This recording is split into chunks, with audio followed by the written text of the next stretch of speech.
1학년 때부터 3일 금식을 시키기 시작을 했어요. 근데 국민학생이 금식할 시간이 없잖아요. 원래 금식 안 했으면 제가 아마 190은 됐을 거예요. 너무 못 먹어가지고 지금 180 살짝 넘는데 국민학교 때 언제 금식을 시키냐면, 금식해보신 분들은 알겠지만 금식이 중요한 게 아니라 더 중요한 게 뭐죠? 보호식이잖아요. 3일 하면 며칠 보호식 해야 되죠? 6일 해야 돼요. 안 해보셨어요? 네, 제가 안 해드릴게요. 금식하면 그 수만큼 보호식을 해야지만 일상생활이 가능하니까, 그러다 보니까 9일이라는 시간이 필요한데 언제 하면 제일 좋을까 고민해보니까 설날이 기가 막히게 좋은 거예요. 설날에 3일. 근데 빡세게 시켰다고 그랬잖아요. 이제 후반기에 추석 때 3일. 네, 그래서 뭐 오살리 기도는 밥 먹듯이 갔고요. 네, 기도는 다. 그래서 제 소원이 어렸을 때 세뱃돈 받아보는 게 소원이었어요. 다른 친구들은 세뱃돈 받아서 그렇게 막 자랑하고 막 이랬는데 제 기억에 저는 이렇게 세뱃돈을 받아본 기억이 없더라고요. 예수 한번 믿으면 강하게 끝까지 한번 믿어보자. 이 신념은 저희 부모님의 신념이었고 변함이 없었습니다. 제가 군대를 갔습니다. 군대를 가고 난 다음에 휴가를 나왔는데 저희 부모님이 안 계신 겁니다. 제가 살던 집을 갔는데 저희 집이 없어졌습니다. 저 놔두고 평신도 선교도 가셨어요. 편지가 부대로 도착했습니다. 너는 하나님의 자녀이기에 하나님께 너를 맡기고 우리는 우리 할 일 하러 갈란다.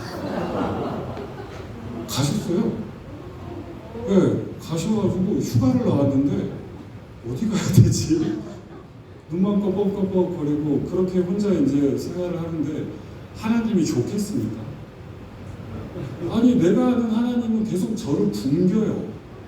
세뱃돈도 못 받게 하시고 굶기고 막 이래서 저는 막 금식에 대해서 얘기를 하면 막 약간 알레르기 반응이 막 일어날 정도로 막, 그리고 나는 가정이 필요했는데 하나님께서는 저에게 하나님의 일을 위해서 가정까지 이렇게, 네, 저희 누나도 나 선교하러 갈래 그러고 선교 나가고 부모님도 그렇게 나가고, 그래서 군대를 갔다 와서 대학교를 다닐 때 뭐 부모님이 없잖아요. 도와주시는 분들이 없잖아요. 오히려 제가 이제 도와드려야 되는 상황이 된 거예요. 그러다 보니까 한 학기는 열심히 안 해본 일이 없을 정도로 막 별의별 일을 다 해서 등록금 벌고 생활비 벌어서 2학기 학교 다니고, 그 다음에 또 한 학기 또 일해가지고 이렇게 다니고, 명절 때만 되면 눈물이 굉장히 많이 나더라고요. 갈 데가 없습니다. 갈 데가 없고 막 이러고 있을 때, 그때 마지막에 이제 연애할 때 저희 와이프가 연애하는 도중이었는데 와이프가 좀 많이 챙겨줬어요. 자기네들 그 명절 음식도 챙겨주고, 그래서 이 여자다. 네. 네, 미리 장모님의 손맛을 보니까 야, 이거는 정답이다. 내가 여기에서 살면 내가 복을 누리겠구나 해가지고, 그렇게 해서 제가 이제 아내를 꼬실 때 이제 어떻게 얘기를 했냐면, 야, 다 필요 없어. 다 필요 없고 시대가 없다. 왜? 시대가 없다. 이거 남자들은 아무도 그냥 뭔 소리 하노? 다 이런 반응 뻔한데 권사님들이랑 사모님들은 되게 좋아하세요. 아시거든요. 시대가 없다. 그 얘기에 오케이 결혼하자 그래갖고 결혼했는데 결혼식하고 한국에 정착하기 시작하시는 거예요. 갑자기 시댁이 생겨버렸어요. 그래서 지금 저보다 저희 아내를 좀 불쌍히 여겨주십니다. 그렇게 하다가 정확하게 이제 하나님을 만났습니다. 방황을 하고 제가 알고 있던 하나님과, 그리고 제가 겪었던 하나님이 진짜 하나님의 마음과 다르고 그분이 나를 얼마나 사랑하는지 한 선교사의 기도 편지를 읽다가 그 자리에서 완벽하게 회심을 하면서 하나님 앞에 약속했습니다. 하나님, 이 땅에서 한번 살아가는 인생, 내가 하나님 잘 모르고 살았지만 이제 하나님이 어떤 사람인지 내가 정확하게 알게 됐고 하나님을 받아들이게 됐으니까 내가 하나님의 사람으로 살겠습니다. 그래서 제가 정말로 싫어하는 길을, 단 한 번도 가고자 하지 않았던 길을 하나님 가겠습니다. 선교사입니다.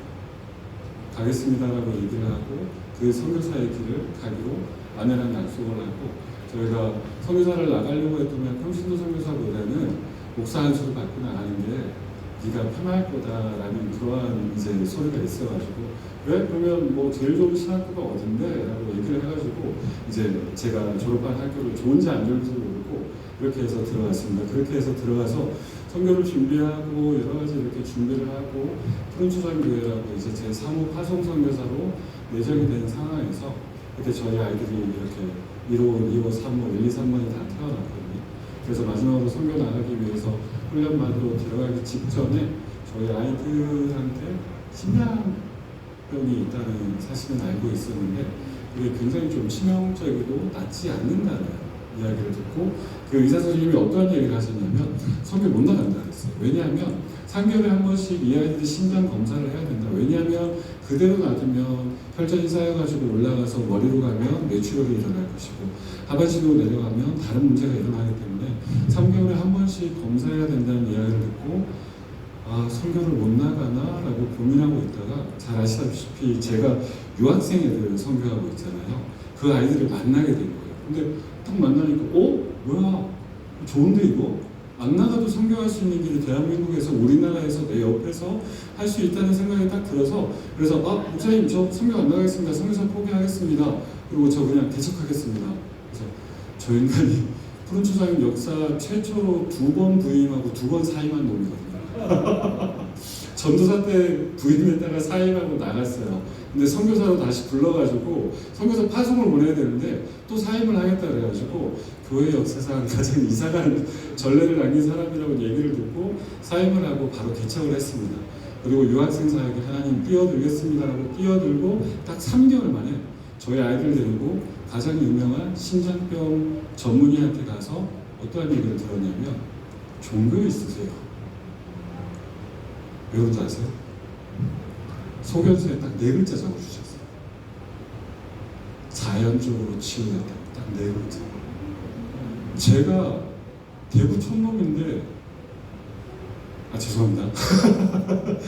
태백 촌놈인데 대구 촌놈이 아니라 강원도 태백 촌놈인데 서울 지대에 대해서 되게 잘 알거든요. 어떻게 아냐면 병원들 위주로 아는 거예요. 서울대병원은 어디, 종로 쪽에 어디에 있고 세브란스 병원은 어디에 있고 연세대병원 어디에 있고 이로 동국대병원 어디에 있고 제들 때문에 제들 그 병원 다니는 거 그래가지고 했었을 때 그 만났던 모든 의사들이 안 된다고 그랬거든요. 근데 그 고백 하나 하나님 내가 이 땅에서 성경하겠습니다. 하나님 이 땅에서 주님 맡겨주신 사람들이 있으면 그러면 저 안 나가고 여기서 있겠습니다라고 개척하자마자 저희가 3개월 만에 그 판정을 받은 거예요. 저랑 아내가 그날 저녁에 진짜 많이 울었어요. 저희 평생의 기도 제목이었거든요. 저희 아이들도 같이 울었어요. 왜냐하면 군대 가야 돼요. 군대 안 가는 걸로 돼 있었어요. 의사 선생님이 이 병이면 군대 안 간다 그래가지고 쟤네가 아빠 우리는 군대 안 가. 첫째는 항상 근심 걱정이 쟤는 멀쩡하거든요. 둘째 셋째만 쌍둥이만 심장병이 있어갖고 군대 안 간다 그래갖고 군대 안 가는 줄 알았는데 그날 이제 난리 났죠. 온 가족이 이제 울고 난리가 났죠. 좋아서 울고 군대 끌려가야 돼서 울고 한 명은 뭔지 모르겠지만 우니까 같이 울고 이제 엉망진창이 돼서 유학생 선교 사역을 시작을 하기로 했습니다. 하나님이 저에게 보여주신 완벽한 부르심이라고 생각을 했습니다. 이렇게까지 하나님이 만들어 놓으신 이유가 있다라고 생각을 하고 그래서 유학생 선교에 발을 담고 달려가기 시작했을 때 정말로 사역 시작한 지 5년, 6년이 되어 가거든요. 5년, 6년이 되어 가는데 정말 힘들었습니다. 제가 어떠한 소리까지 들었냐면 국어하러 다니냐라는 소리까지 들었어요. 네가 이상한 단체를 하나 저희 외교부 소속되어 있어요. 이상한 단체가 아닙니다. 외교부에 소속되어 있고 저희는 단 한 번도 다른 사람들에게 손 벌리지 않고 우리가 사역을 하는데 단지 도와달라. 그냥 장소를 빌려주고 우리 아이들이 모였을 때 예배에 참여할 수 있게 해달라고 저는 재정적인 후원을 달라고 얘기한 적도 없고 그런데 가서 얘기할 때마다 너무 많이 운전박대를 하시는 거예요. 아직은 시기상조이다라고 얘기를 하시면서 그때부터 그런 얘기를 해서 그때부터 그런 거절과 거부감을 너무 많이 받으니까 속에서 오기가 생기기 시작한 거예요. 그래? 그러면 내가 볼 거야. 내가 알아서 할게. 그래서 사업을 시작하게 됐고 처음에는 핸드폰 사업을 시작을 했습니다. 네, 핸드폰 매장을 3년 했었나요? 네, 제 말 안 듣고 있네요. 사기 결혼 당한 자고. 네. 네, 저희가 핸드폰 매장 3년 했었나요? 네, 3년을 했었어요. 왜냐하면 성경 나가서 그 친구들한테 핸드폰 관련된 기술을 알려주려고 우리가 미리 배워보자라고 해서 그 사업도 시작을 하고, 그리고 어쩌다 보니까 지금 이제 건축사 사무소까지 운영을 하면서 여기까지 왔는데, 여기까지 오면서 그 사업을 하게 됐던 이유가 많은 사람들의 관심도 못 받고 후원도 못 받고, 그리고 아직까지 대중적으로 그리고 기독교회에서 이제 마이너적인 사역이라는 평가를 받다 보니까 제가 그렇게 해가지고 여기까지 왔습니다. 그러다 보니까 속에서 풀리지 않는 문제가 하나가 있는 거예요. 풀리지 않는 숙제 같은 게 하나가 있는 거예요. 뭐냐면 외로움이었어요. 어디에 가도 제가 섞이지를 못하는 거예요. 기독 실업인 여기는 제가 섞이게 됐는데, 이제 뱀 사역하시는 분들 있잖아요. 비즈니스 앤 미션 해가지고 뱀 사역하시거나 아니면 본인들끼리 모여서 예배 드리시는 그런 분들이 많은데, 거기에 가면 박쥐 같은 거예요. 너는 목사잖아. 안 받아주시는 거예요. 목회자 사이에 가면 거의 이단 취급당합니다. 야, 네가 왜 돈을 벌어? 네가 뭐 한다고 그렇게 힘들게 해? 돈 없어? 기도해. 기도하면 하나님이 다 주셔. 이렇게 얘기하시는 분들한테 내가 내 사역하겠다고 자기랑을 일하는 목사는 박치입니다. 네, 거의.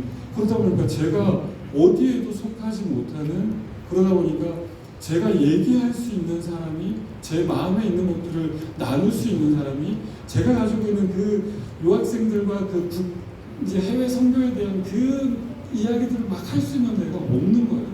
5년 동안 한 번도 없는 거예요. 그렇게 외롭게 있을 때 신기하게 그 이승률 회장이죠. 이승률 전 회장이라고 그래요. 중앙회장. 이승률 회장이랑 작년에 하셨던 김영구 회장이 CBMC를 한번 해보면 어떨까라고 이제 권유를 하시더라고요. CBMC는 알고 있었고, 제가 이제 이렇게 한국 대회 할 때마다 갔었어요. 왜냐면 저희 가족들이 다 하고 계시거든요. 저희 사촌 누나나 매형들이 하고 계시고 친한 선생님들이 하고 계셔가지고 알고 있었는데, 굳이 하면 될까요? 해야 될까요? 라고 얘기했을 때 강력하게 얘기를 하시고 낙하산처럼 꽂히게 하신 거예요. 그래서 가라 그래서 저는 그냥 제 발로 찾아갔고, 윤창로님 얼굴도 뵌 적 없는데 카톡 문자 몇 번 주고받고 난 다음에 와서 처음에 모임을 딱 참석하고, 그러고 난 다음에 집에 가서 아내한테 얘기했어요. 여기일 것 같다. 딱 한 번 모였거든요. 정확하게 기억해요. 정영학 대표 사무실이었어요.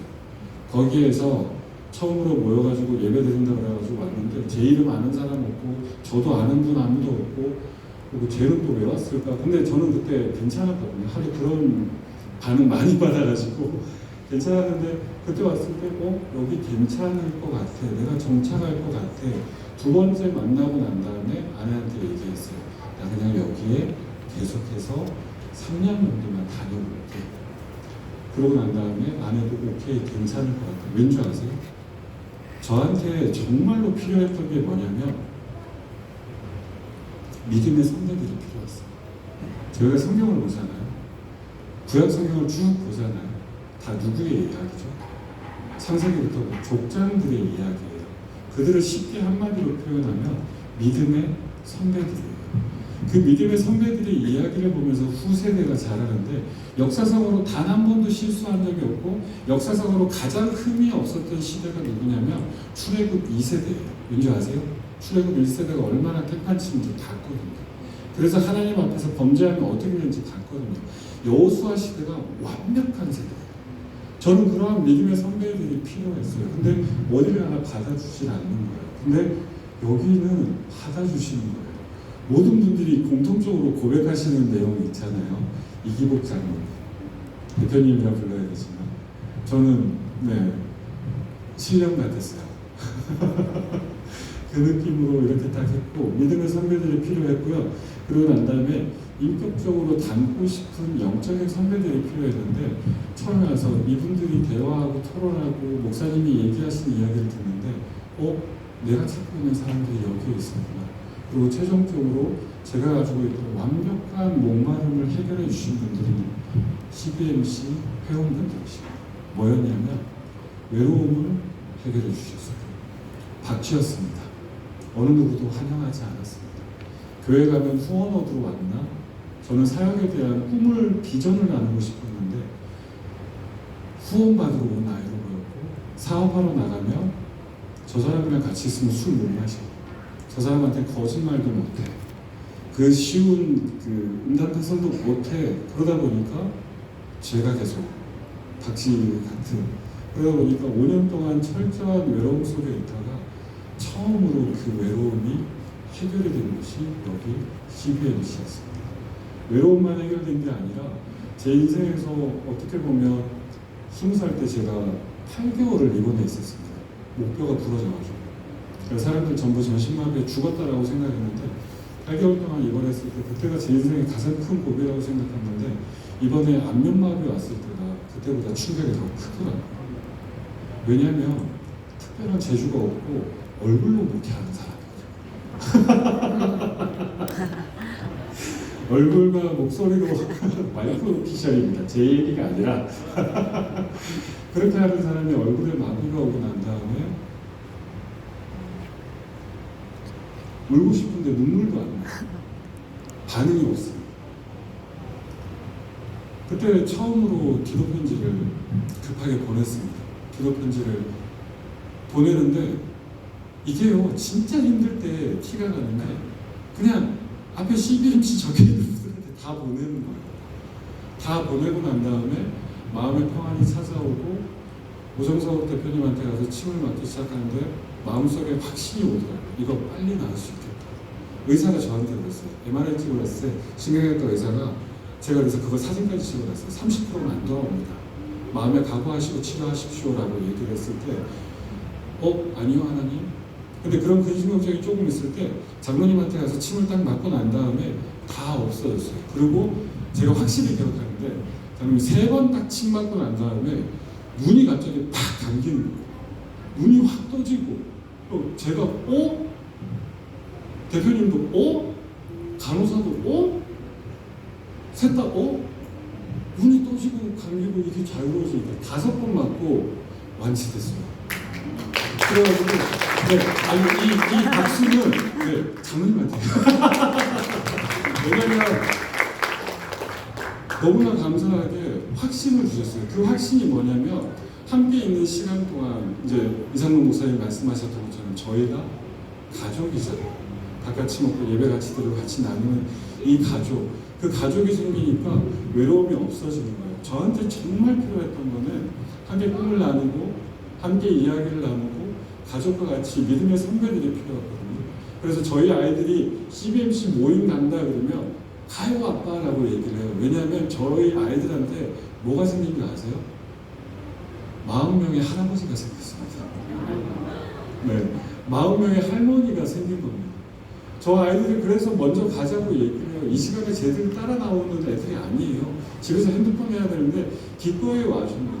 이게 가족이라고 생각하고 제가 5년 동안 그리고 수년 동안 기도했던 기도 제목의 응답이 바로 CBMC라고 생각을 합니다. 죄송한데 생각보다 조금 길어졌습니다. 마이크 잡으면 어쩔 수 없습니다. 마음대로 하겠습니다. 바알에게 무릎 꿇지 않은 7,000명을 달라고 기도를 했고 똑같이 기도를 했습니다. 실제로 7,000명이 아닙니다.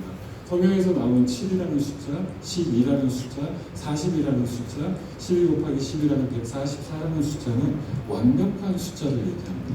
바알에게 무릎 꿇지 않는 완벽한 사람들을 내가 너에게 보내줄 거라는 하나님의 약속이었고 제 인생에서 그 하나님의 약속이 CBMC였고 CBMC 회원이었고 그리고 여기 모여있는 저희 가족들입니다. 그래서 저는 사실 막내 생활을 더 즐기고 싶었습니다. 근데 피 대표님부터 서 대표님부터 막 들어오기 시작하는데 이게 그래도 1년은 막내 생활하면서 제가 관심을 좀 받아야 되는데 계속해서 들어오기 시작해가지고 여기서 끝나겠지라고 생각했는데 끝도 없이 들어오기 시작해서 결국 저희가 여기 10층까지 들어오게 됐습니다. 6층에서 9층, 9층에서 이제 10층까지 저희가 써야 되는데 이 모든 분들에게 제가 겪은 이야기를 꼭 들려드리고 싶습니다. CBMC가 여러분들에게 하나님께서 주신 놀라운 은혜이자 선물일 거라는 그러한 확신을 오늘 들려드리고 싶었습니다. 그래서 오늘 여기까지 준비해서 말씀 나눕니다. 감사합니다.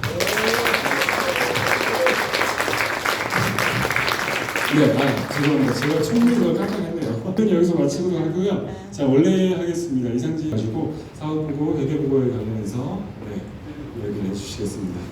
네, 회장님 모시겠습니다.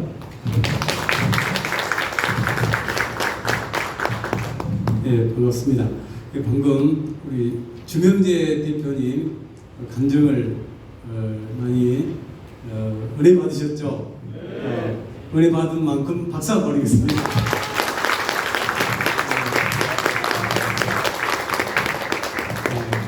하나님께서 주명희 목사님을 전전 이승률 중앙회 회장님을 통해서 직전 회장님을 통해서 우리 대구 중앙 지회로 보내주신 줄로 믿습니다.